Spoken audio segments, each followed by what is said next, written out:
Silver, revenge. The air in my apartment smells of damp asphalt and regret seeping through the cracked window above my kitchen sink. It's 5:47 a.m., and the Seattle sky outside is a bruise of gray pressing down like it wants to smother me. I'm hunched over my wobbly kitchen table, my pencil scratching against a ledger, numbers blurring under my bloodshot eyes. $27.19. That's all I have left in my bank account. Rent's due in 3 days, and the weight of it sits in my chest, a stone I can't shift. My studio is a shrine to survival. A single bulb flickers above, casting jagged shadows on peeling wallpaper. My thrift store couch sags under a pile of unopened bills, their red ink screaming for attention. On the counter, a half-eaten slice of toast sits next to a photo frame turned face down. I can't bear to look at it. That photo, my father's smile, my teenage face untouched by time, carries memories I've spent 20 years burying. I was 18 when they threw me out. My stepmother, Evelyn, stood in the doorway of our mansion, her voice slicing through me. "You're no daughter of mine. Not with that sin. My crime, I loved a girl. My father, Richard Nguyen, the man who built an empire of skyscrapers and hotels, just stood there, his eyes on the floor. His silence hurt more than Evelyn's words. I left with a backpack, a broken heart, and the shame of being a lesbian in a world that didn't want me. Now at 38, I'm a ghost. At the accounting firm where I work, they call me the quiet one. I skip happy hour, keep my head down, lock my secrets away. But the pain, it's alive, clawing at me in the dark, whispering, 'You're not enough. You never were.' I set my pencil down, my hands shaking, tears threatening to spill. I'm so tired of scraping by, of hiding who I am, of pretending the past doesn't haunt me. My phone buzzes, shattering the silence. An unknown number. Spam calls don't come at dawn. I hesitate, my thumb hovering, then answer. "Hello?" My voice is hoarse, barely a whisper. "Ms. Nguyen." The voice is crisp, professional, but urgent. "This is Thomas Reed, attorney. I worked for your father, Richard Nguyen. We need to meet. It's about his will." My breath catches. My father died 6 months ago. I saw it in the papers, a cold headline about a man I loved and lost. I thought Evelyn and my stepbrother Michael took everything. Why would an attorney call me now? When I ask, my voice trembling, "Today, noon, my office downtown." A pause. "Clara, this could change everything." I hang up, my heart pounding. The room feels smaller, the air thicker. Change. I've built walls around my heart for 20 years, brick by brick. What could possibly change now? The office of Thomas Reed smells of leather and old books, a world away from my instant coffee and thrift store shoes.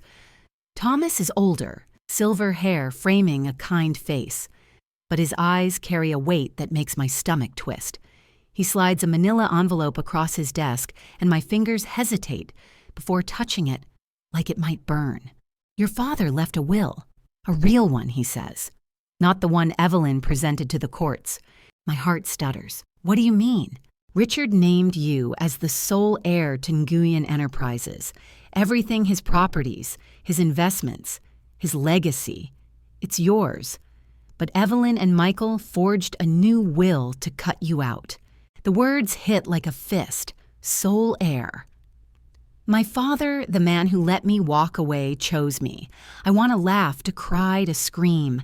Instead, I sit frozen, the envelope heavy in my hands. Nguyen Enterprises is a giant skyscraper's hotels, a fortune my father built. And Evelyn, the woman who called me an abomination, is stealing it. "Why now?" I whisper, my voice barely audible. Thomas leans forward, his voice low. "Because I found proof. Bank records, emails, a paper trail. Evelyn's been siphoning money for years. But you need to act fast. They're moving to sell the company." My mind races. Anger flares hot and sharp, but fear follows close behind. I'm just Clara balancing ledgers for $19 an hour. How can I fight this? "There's more," Thomas says, his voice softening. "Your father left a letter. For you." He hands me a sealed envelope, my name written in my father's familiar scrawl. My hands shake as I open it, and the words blur through my tears. Clara, I failed you. I let fear and Evelyn's venom silence me. I loved you always, even when I didn't show it. This is my way of making it right. Be brave, my daughter. Take what's yours. The letter slips from my fingers, landing on the desk with a soft thud. Pain and hope crash together, tearing at my heart. I see my father's face, hear his silence from that night 20 years ago. He loved me. He loved me. But love didn't stop the pain then, and I'm not sure it will now. That night, I sit in my apartment clutching the letter to my chest. The faucet drips a relentless tick-tock. I could walk away, keep my quiet life, avoid the storm. But Evelyn's face, smirking untouchable, profiting off my father's legacy, ignites something fierce. I call Thomas. What do I do? You go in, he says. Nguyen Enterprises is hiring a junior accountant. Apply. Get close to Evelyn and Michael. Find the evidence we need to prove the forgery. I stare at my ledger, the numbers that define my survival. Then I look at the letter, my father's words, a flicker of light in the dark. I've spent 20 years running from my past. Maybe it's time to fight for my future. A week later, I step into the glass tower of Nguyen Enterprises, my heels clicking on marble floors. I'm no longer Clara Nguyen, just Clara Smith, a nobody with a forged resume and a heart that won't stop racing. The receptionist barely looks at me, but every step feels like walking into a trap. Evelyn's office is on the top floor, a palace of wealth and power. I catch a glimpse of her through a glass wall, still sharp, still cold. Her designer suit mocking my second-hand blazer. Michael strides past, his jaw tight, his eyes scanning the room. He doesn't recognize me. Why would he? I'm a ghost from a life he helped erase. My first day is a blur of spreadsheets and coffee runs, but I'm watching, listening. Files left open, whispers in the break room, a locked drawer in Evelyn's office. I'm in, and I'm not leaving until I take back what's mine. But late that night, as I slip into the records room with a stolen key card, a shadow moves behind me. Michael's voice cuts through the dark. Who the hell are you, and what are you doing here? My heart stops. The game has just begun. The records room smells of dust and ink, a stale prison lit only by a flickering fluorescent bulb that buzzes like a dying insect. My heart slams against my ribs as I turn to face Michael, my stepbrother, his silhouette filling the doorway. His eyes narrow, raking over me, but there's no recognition, just suspicion. To him, I'm Clara Smith, a nobody caught sneaking where I don't belong.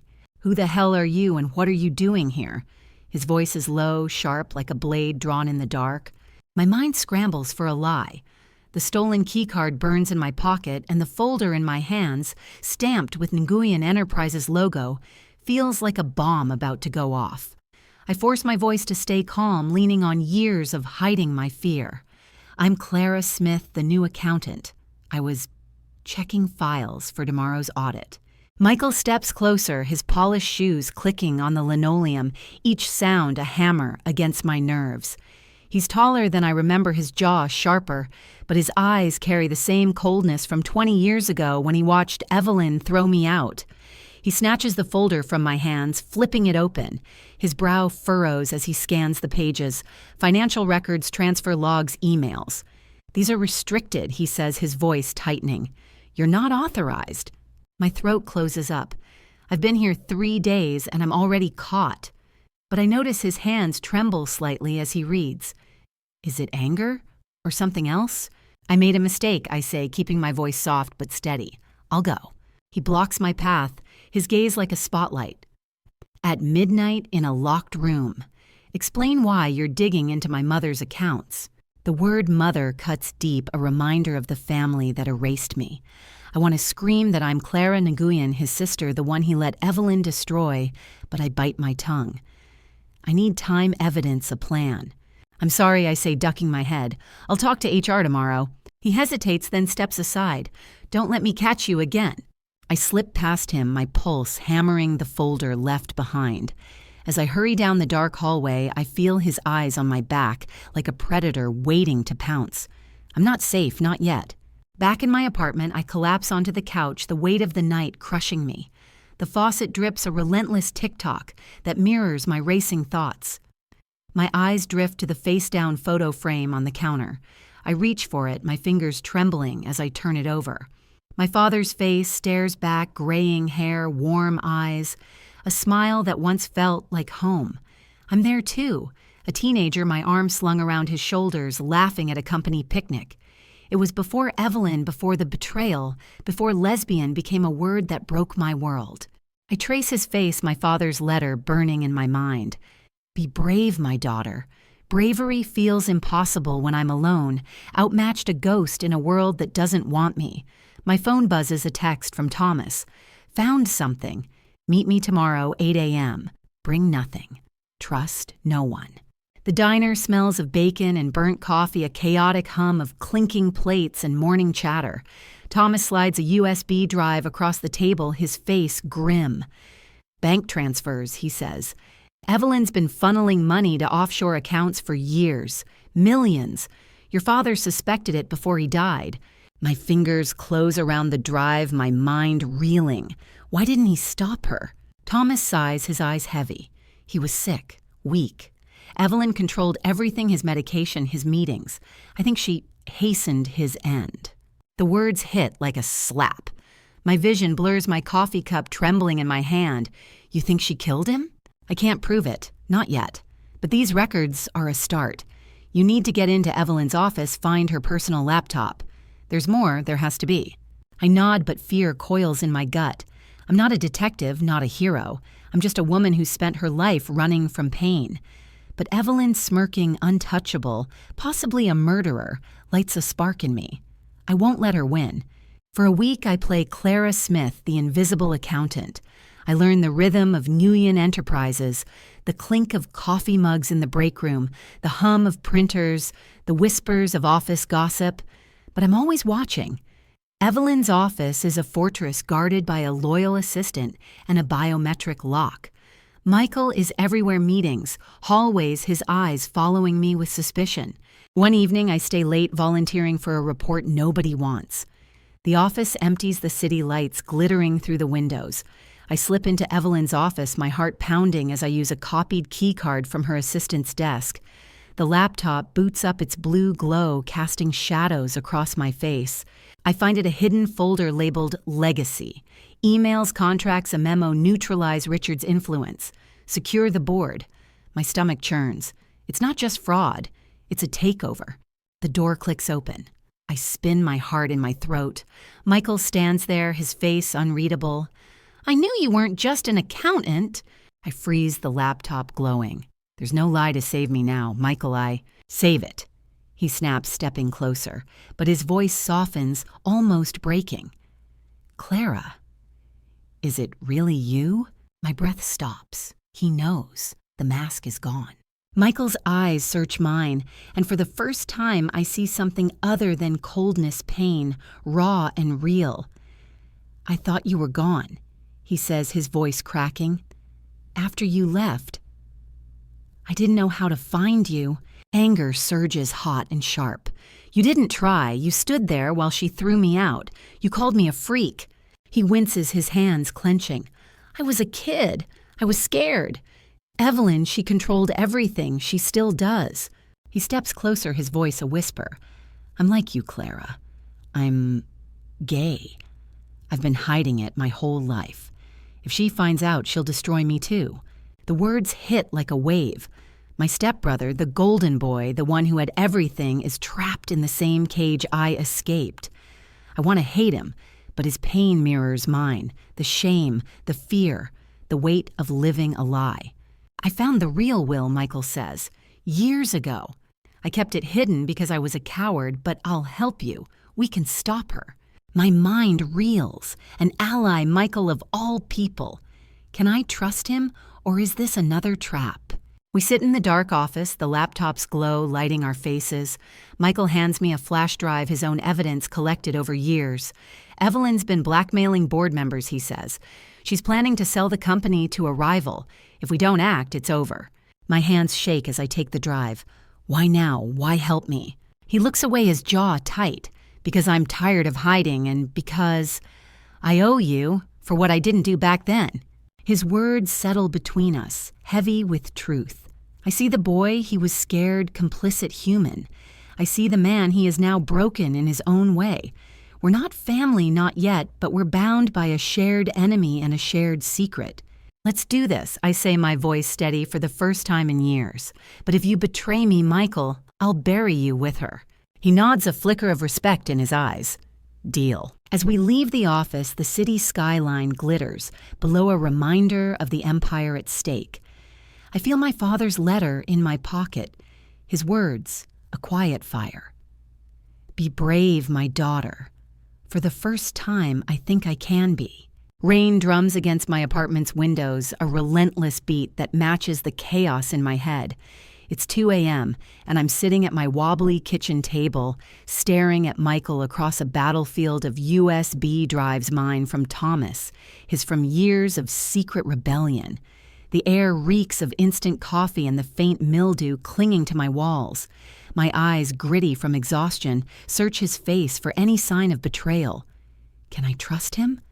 The boy who stood silent while Evelyn tore my world apart is now my only ally. Are you sure about this? I ask, my voice low, testing him. Michael leans back, his suit jacket wrinkled a shadow of the polished heir I saw at Nguyen Enterprises. I've been sure since I found the real will 5 years ago, he says. I was too weak to act then. I'm not now. My fingers tighten around my coffee mug, its warmth grounding me. You hid it. You let her steal everything. His jaw clenches, guilt flashing in his eyes. I was terrified, Clara. Evelyn doesn't just control money, she controls people. She'd have ruined me, my career, my life. I'm gay, and she'd have used it to destroy me just like she did you. His words hit like a punch.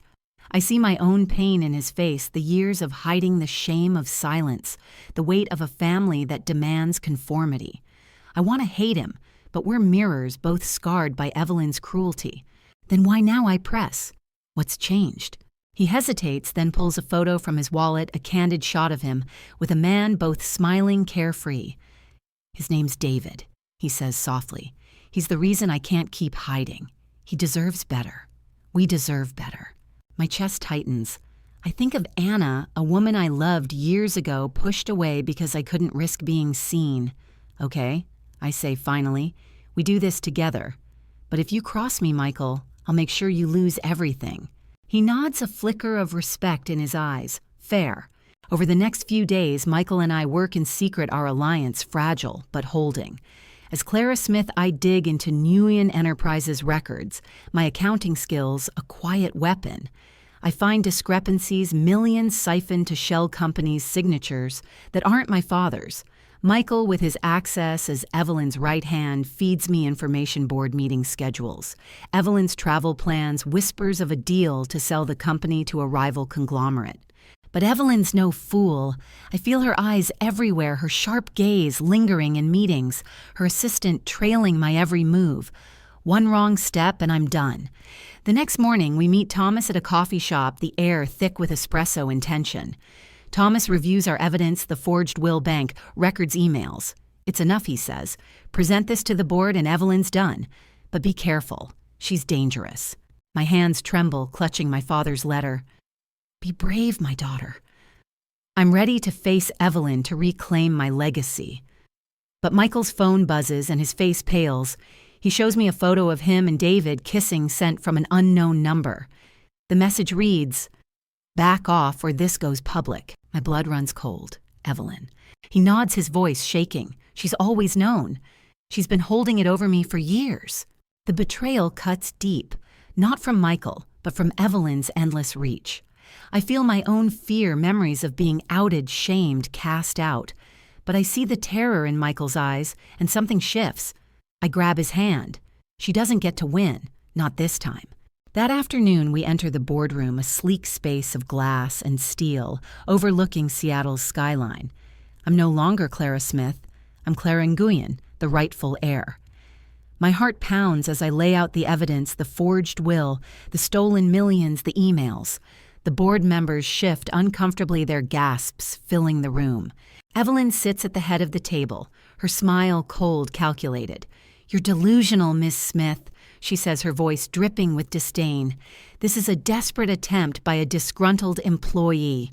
I hold my ground. My name is Clara Nguyen, Richard's daughter, and I have proof. I play the recorded conversation from Evelyn's laptop, her voice admitting to falsifying the will. The boardroom falls silent, the weight of her words crushing. But Evelyn laughs a sound like breaking glass. You think you've won? You're nothing, Clara, just like your mother was nothing. The mention of my mother, Lynn, stops me cold. She died when I was 10, a car accident that broke my father. Or so I thought. Evelyn leans forward, her eyes gleaming. Didn't your lawyer friend tell you I made sure Lynn was out of the picture? Richard was mine, and so was his empire. The room spins. My knees buckle, but Michael catches my arm. Thomas in the corner looks stricken. Clara. I didn't know he whispers. Evelyn's confession is a knife twisting in my heart. My mother's death wasn't an accident, it was murder. The pain is raw, a wound torn open, but it's also a spark. I straighten my voice steady. You took my mother. You took my father. You won't take this. I turn to the board, my eyes blazing. You have the evidence. You know the truth. Do what's right, or I'll take this to the press. The board members exchange glances, their faces pale. Evelyn's smile falters, but she recovers. You're bluffing. You're alone, Clara. You always have been. Michael steps forward, his voice clear. She's not alone. I'm with her, and I'm done hiding who I am. He forwards the blackmail photo to the board. Evelyn's been using my sexuality to control me. She's done the same to others. She's not just a thief, she's a predator. The room erupts in murmurs. Evelyn's composure cracks her hands, gripping the table. I feel a surge of hope, but also dread. Evelyn won't go down without a fight. As security escorts her out, her eyes lock on mine, a promise of vengeance. I know this isn't over, but I feel my father's love, my mother's memory, and Michael's alliance. I'm not the scared girl who left home.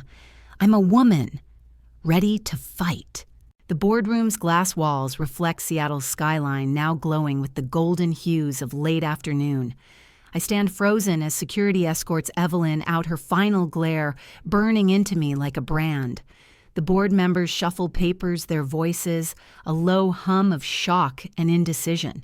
My hands tremble, not from fear, but from the weight of Evelyn's confession. I made sure Lynn was out of the picture. My mother's death, a car accident I'd mourned for decades, was murder. The truth is a wound raw and bleeding, but it lights a fire in me, one I haven't felt since I was a girl dreaming of a world that wouldn't judge me for loving who I love. Michael stands beside me, his face pale but steady. The photo he shared with the board, him and David kissing his truth, laid bare, hangs in the air like a flag of defiance. I glance at him, our eyes meeting in a silent vow. We've drawn blood, but Evelyn is a wounded predator, not a defeated one. Thomas, my attorney, steps forward, his voice calm but firm. The board will review the evidence. Clara, you've made your case, but we need time to vote on the succession. I nod, but my chest tightens. Time is a luxury we don't have. Evelyn's influence runs deep, board members she's blackmailed, allies she's bought. I know this fight is far from over. As we leave the boardroom, Michael grabs my arm, his voice a whisper. She's not done. I know her. She'll come for us. My jaw clenches, then we hit her first. That night, Michael and I hide in a safe house. Thomas arranged a small cabin on the outskirts of Seattle, tucked among pine trees that fill the air with their sharp, earthy scent. The rain has stopped, but the silence is heavy, broken only by the creak of the wooden floor beneath my feet. I sit on a worn couch, my father's letter in my hands, its edges frayed from my constant touch. Be brave, my daughter. The words feel like a lifeline, but also a weight I'm not sure I can carry. Michael paces his phone, buzzing with unanswered calls from David, his partner. I should have told him, he mutters, his voice thick with guilt. He doesn't even know I'm out now. What if Evelyn goes after him? I look up, my voice soft but steady. Call him. Tell him everything. If we're doing this, Michael, no more hiding. He hesitates, then nods, stepping outside to make the call. Through the window, I watch him, his shoulders hunched, his voice breaking. I know that pain, the fear of losing love, of being too much or not enough. I think of Anna, the woman I loved years ago, pushed away because I couldn't bear the risk of being seen as a lesbian in a world that shamed me for it. Thomas arrives, his face grim, carrying a laptop. "We have a problem," he says, setting it on the table. He pulls up a news article, the headline screaming, "Nguyen Enterprises faces fraud allegations. Mystery heir emerges." My face stares back from the screen, a grainy photo from my accounting firm's website. "They know it's you," Thomas says. "Someone leaked it. And Evelyn's spinning the narrative, calling you a liar, a fraud, an ungrateful daughter." My stomach churns. The world knows my name, my face, my truth. There's no hiding now. The shame of being outed 20 years ago floods back, but I push it down. I'm not that scared girl anymore. The next morning, Michael and I decide we can't wait for the board. Evelyn's too dangerous. I suggest going public, using the press to expose her crimes before she can twist the story further. Michael hesitates, his fear for David and his career raw in his eyes, but he agrees. For Dad, he says, and for us. And we contact Sarah Kim, a local journalist known for her work on corporate corruption. She meets us at the safe house, her notepad ready, her eyes sharp with curiosity. I tell her everything: the forged will, the stolen millions, Evelyn's confession about my mother's death. Sarah scribbles furiously, but her questions cut deep. "Why now, Clara?" she asks. "You've been gone 20 years. Why fight for a legacy that rejected you?" My throat tightens. I see my mother's smile, my father's letter, the girl I was before the world broke me. "Because it's mine," I say, "and because no one gets to take my family from me again." Sarah nods, a flicker of respect in her eyes. "This will be big, but it's dangerous. Evelyn's already suing you for defamation." I glance at Michael. Let her try. As Sarah prepares the story, Thomas uncovers a new piece of evidence, a hidden trust fund in my mother's name, Lynn, set up before her death. It's worth millions untouched and designated for me. But there's more: a letter from Lynn tucked into the trust's legal documents dated days before her accident. I read it alone in the cabin, the paper trembling in my hands. Her elegant Vietnamese handwriting feels like a ghost reaching out. "Con you qua me.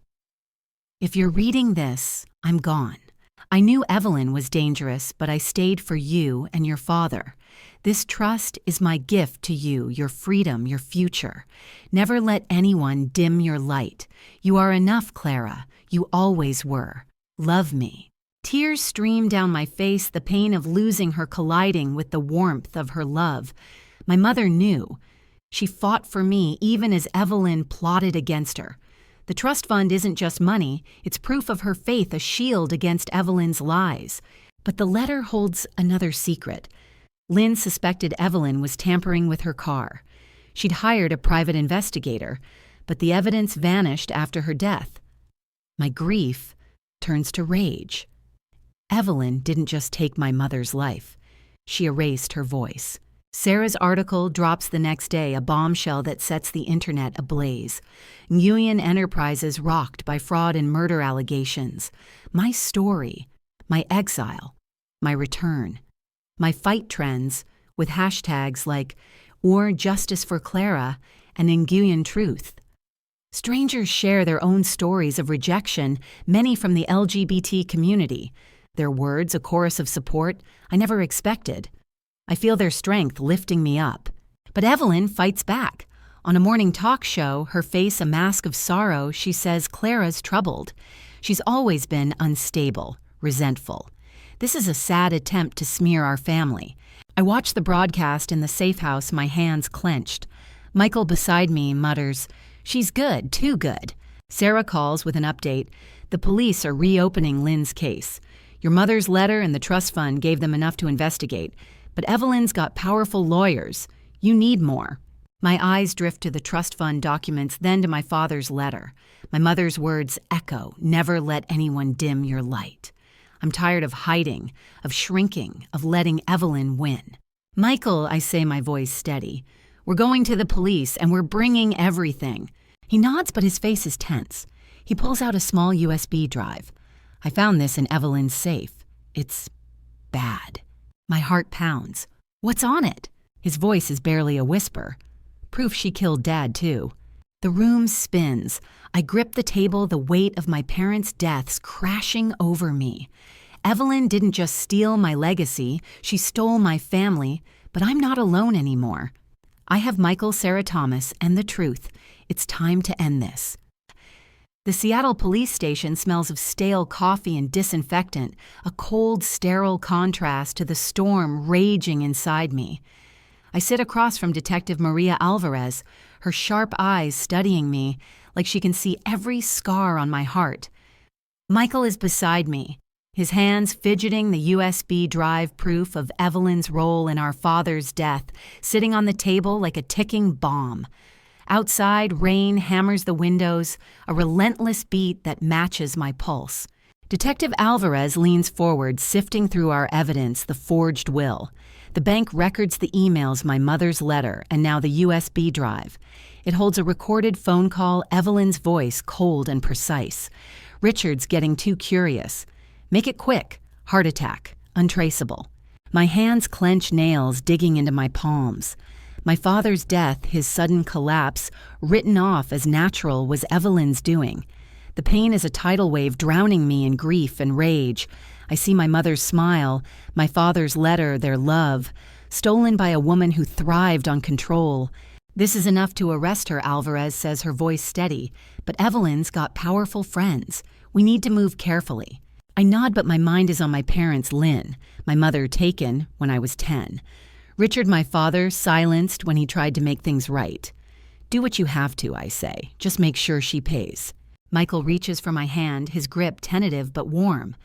We're in this together, he says, his voice breaking. For Dad, for Lynn. For the first time, I don't pull away. We're not just allies. We're family bound by pain and redemption. The next morning, I watch from a distance as police swarm Nguyen Enterprises' glass tower. Evelyn is led out in handcuffs, her designer suit impeccable, but her face twisted with fury. Reporters swarm cameras, flashing their questions a roar.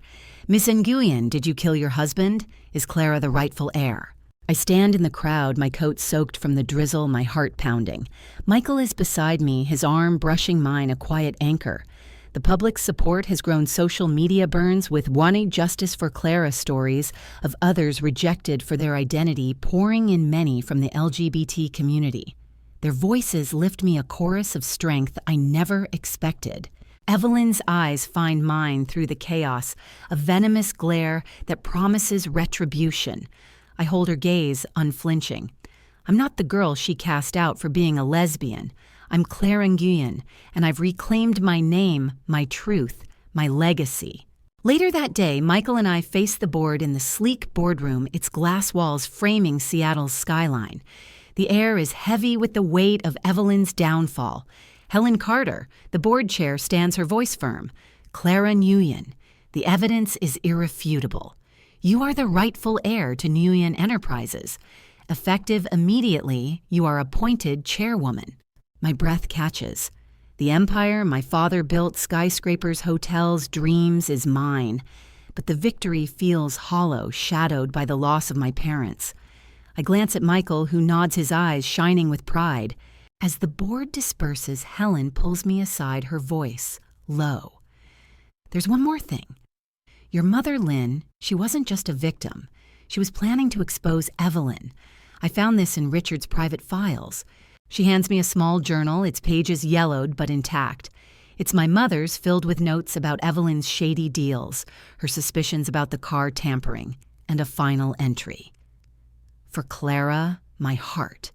I'll protect you even if it costs me everything. My tears fall, staining the pages. My mother wasn't just a casualty. She was a warrior fighting for me until the end. The journal is the closure I didn't know I needed, proof of her love and strength.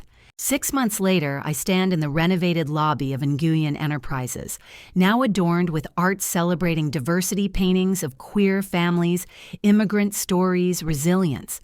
The company has a new mission, affordable housing community programs, and a foundation for LGBT youth rejected by their families. I named it the Lynn Nguyen Foundation, a tribute to my mother's love. Michael, now openly living with David, is my right hand overseeing the foundation's outreach. Our relationship isn't perfect. Decades of pain don't vanish overnight, but it's healing one honest conversation at a time. My own life is changing. At a foundation gala, I met Elena, a social worker with warm eyes and a laugh that feels like sunlight. Our connection is cautious at first, my heart scarred from years of guarding it. But Elena's patience, her stories of helping queer kids find safety chips away at my walls. One night, under a sky glittering with stars, she takes my hand. "You don't have to hide anymore," she says. I smile, tears in my eyes. For the first time, I believe her. The gala is a triumph, raising millions for the foundation. I take the stage, my father's letter in my pocket like a talisman. I look out at the crowd, Michael, David, Thomas, Sarah, Kim, and hundreds of strangers who've become my community. My name is Clara Nguyen. I say my voice carrying the weight of my journey. I was cast out for who I am, but I came back for what's mine. This company, this legacy, isn't just about wealth. It's about building a world where no one has to hide their truth. My parents believed in me even when I couldn't believe in myself. Now I'm here to believe in you. The crowd erupts in applause, and I feel the weight of my past lift. I'm not just an heir. I'm a beacon, a survivor, a woman who's found her light. As the gala ends, I stand outside the Seattle skyline, glowing against the night. Elena joins me, our fingers intertwining. "What's next?" she asks. I smile, the city's lights reflecting in my eyes. We keep fighting. For every kid out there told they're not enough. For every heart that's been broken. We show them they're not alone. The screen fades to black with text appearing, "You are enough. Your truth is your strength." Support the fight for equality. Join a local LGBT organization, share your story, or donate to help those in need. Together we can build a world where love wins.